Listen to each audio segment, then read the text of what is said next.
Right, well, good morning, or good afternoon. I don't really know when you're watching this. There's no way of me knowing that. I've had quite a few people ask me on Instagram, on YouTube and a few other places to make a video just kind of explaining some of the things to look out for as a new driver, like what to take, just some general advice now that I've become a veteran trucker of nearly a month. Yeah, so I know everything. There is no other ways about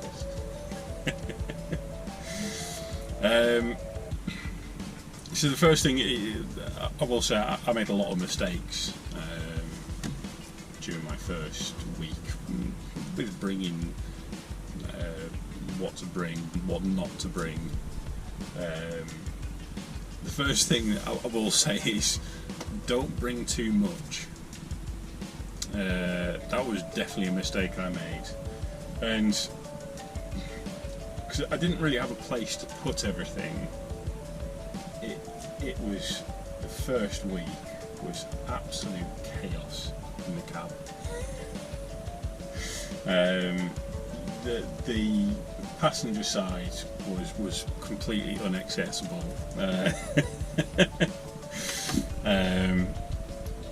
Yeah, I think you'll probably make the same mistakes that I will, most people will, or you won't, I don't know, but I did find I took far too much stuff thinking, oh, I'll need this, I'll definitely need this, and the reality is you don't. The other thing to note is, obviously, your first time you go, you are going to take a lot of stuff, and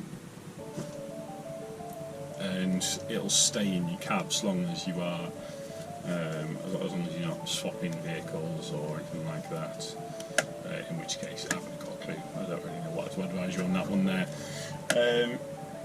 The first thing I was thinking about was the bed. The bed was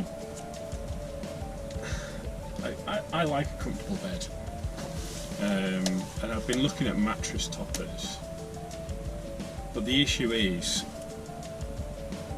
if you can get one wagon, and something I have found, and I don't know if this is common throughout most companies, but you might get one wagon for a couple of weeks and then you might get swapped onto something that becomes your wagon. So you might buy a mattress topper and suddenly it's not your wagon anymore and the mattress topper doesn't fit. Obviously different wagons, different models, all that, they all have different sizes. So my solution was just to have to get two duvets and have one as the base and sleep on top of you. That being said, you do have a night heater, and it does keep things toasty warm inside. Well, I prefer to have a window open, and I like it colder in the cab so it can get wrapped up and become like a little burrito with just your face showing out. That's why I like to sleep. I don't know about anyone else, but yeah. But yeah, the night heat it's spectacular. It is really good. Food wise, so it's one of those ones where it depends what you have in the cab. This one here has got a fridge in it underneath the bed just here. I do know some come equipped with a microwave. Some might not even have a fridge in them. It's something that you need to find out, but pot noodles, pot rice, just stuff that you can make quickly with hot water if you don't have a microwave. I've had a look into microwaves, but they are reasonably expensive, and then you come into the thing of, well, where do you put it? You need to try and find some location to have it, and it takes up more space, and it comes to a point where is it even worth it? Obviously you can go to places for takeouts and stuff like that. I have found you can order from Just Eat and other places like that. So it's not sponsored by Just Eat, but I have used them quite a few times and just put I'm the big Arctic on the left side of the road or whatever like that, and they come to the door looking very confused and knock on it.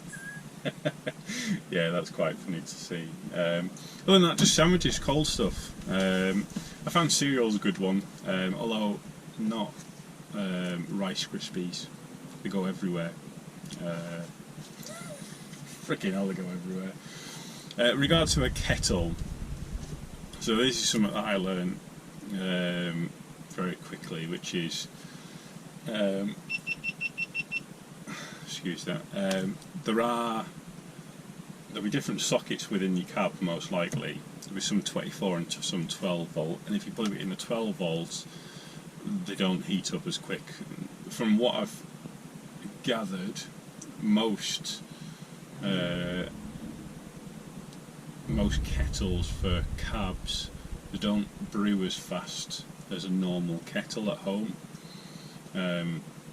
So it can take like half an hour. So you do have to kind of be aware that if you're wanting to have a pot noodle or something like that on your lunch break, you'll need to have it started before your break starts. Other than that, this is the one that I've got. There's a setting where it'll just kind of get to a certain temperature and it'll hold it there. The only issue is it's in Chinese, so I never know which one it is. So you just have to kind of guess. The one thing I will say is, if you like, I'm not a big fan of fruit, but after having pot noodle and a sandwich and a pot noodle and a Burger King and then another pot noodle, your body craves some kind of fruit, a banana, an apple, something that's just real food, and it happens quite quickly, I found. I just wanted something that was real.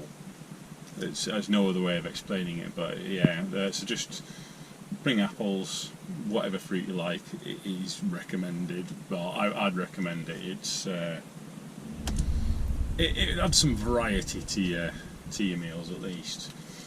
Clothing, I brought, stupidly, and I don't really know why I had it in my head, but I brought clothing for the evening, as if like when I go into like KFC or Burger King or McDonald's, I'll have a t-shirt and jeans and stuff like that.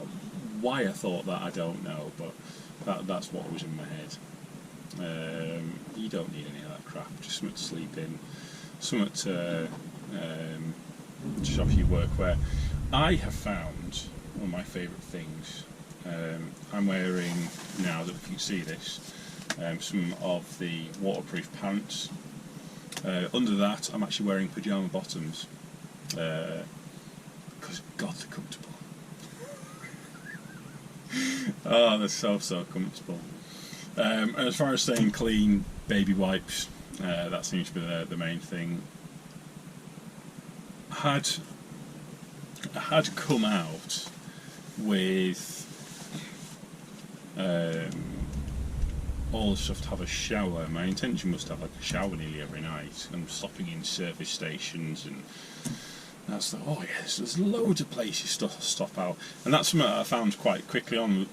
There isn't, and then even if there is somewhere, and you're stuck at a site and they're not open till the next morning, you look at it and it's like 7 or 8 miles away, and you think, I'll drive all the way there and then all the way back again.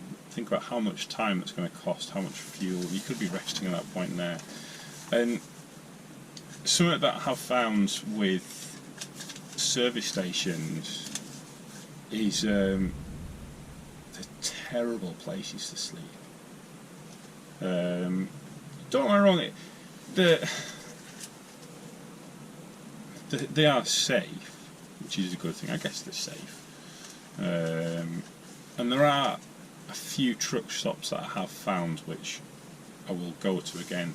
I think Formula Services, near D-side. I've been there, and that was really nice. But the vast majority of them, you're listening to wagons setting off and pulling in, and then you'll have a refrigerated wagon pull up next to you, and then you can hear the motorway in the background, and it's just, all in all, it's just not a good night's sleep. And I had thought, you'd be able to kind of get internet quite readily, and you can't get the internet, and you can never log on to it, and then the other thing is, it's bloody expensive. My God, so expensive. 30 quid it was.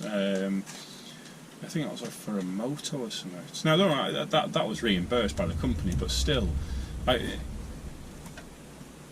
you're going out for a full week and you're paying it each time, and you have to wait for the week after or 2 weeks after, whenever it is, to get that reimbursed, it's a lot of money.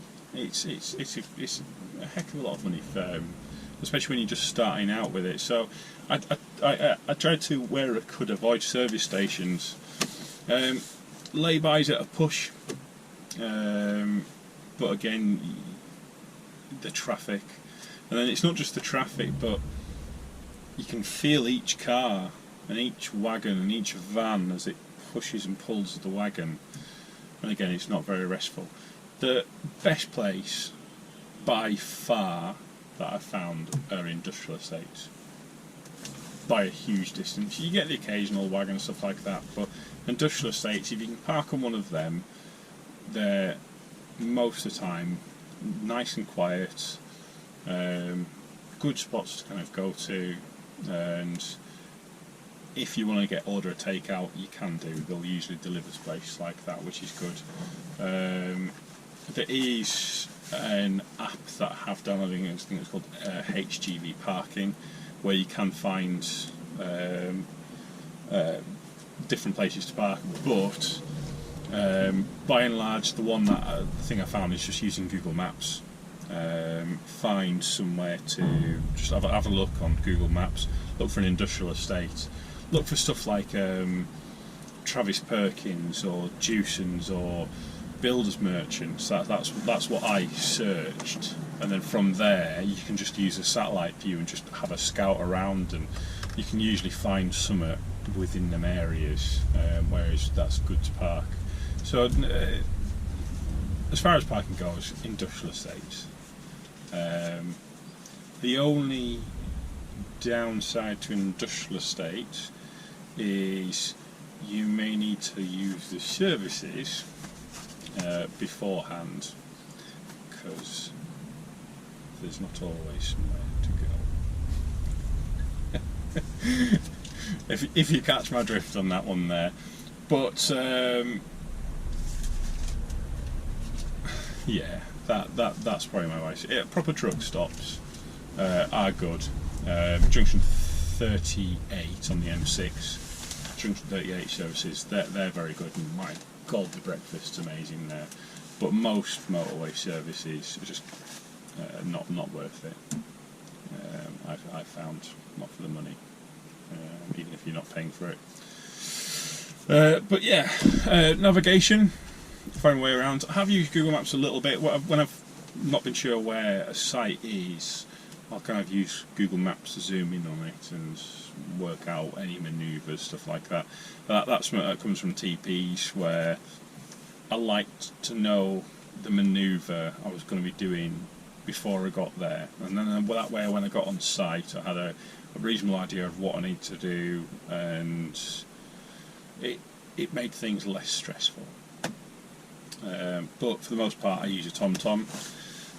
These trucks don't come with a sat-nav pre-installed, which is a bit rubbish, but it's not the end of the world in the day. The TomTom is really good. It's not set me wrong yet, which is quite good, although for like 300 and some pounds, I would kind of hope it doesn't set me wrong.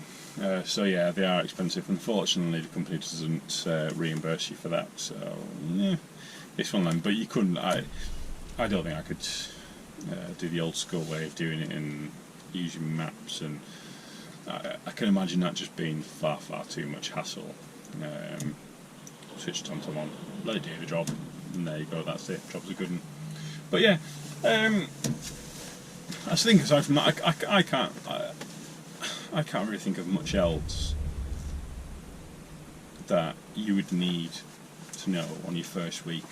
The thing, aside from the fact that you are going to be crapping yourself, whether or not you want to admit it, you are going to be crapping yourself. And if you've come from class 2s, and even if you've just passed your test, your class 1 test, it's very different from being on test, because you might have a lot more weight on, and because you don't have someone there, even though they were never in control of the vehicle. It's the experience of feeling that the trailer pushing you, pulling you through the corners, and unlike class 2, it's a much more, I guess, tactile experience. Is class 1. You do need to. You'll have a week or two where you're kind of getting used to that, and once you kind of get your head around it, it's absolutely. I found it to be just fine. It's been a lot of fun actually. I've really enjoyed myself. But yeah, if you have any questions, feel free to ask on Instagram, on YouTube, or there are 2 ways of getting hold of me. So yeah, feel free to get hold of me on either of them 2 there. But other than that, thank you very much. Thanks for watching, and if you are new to driving, good luck.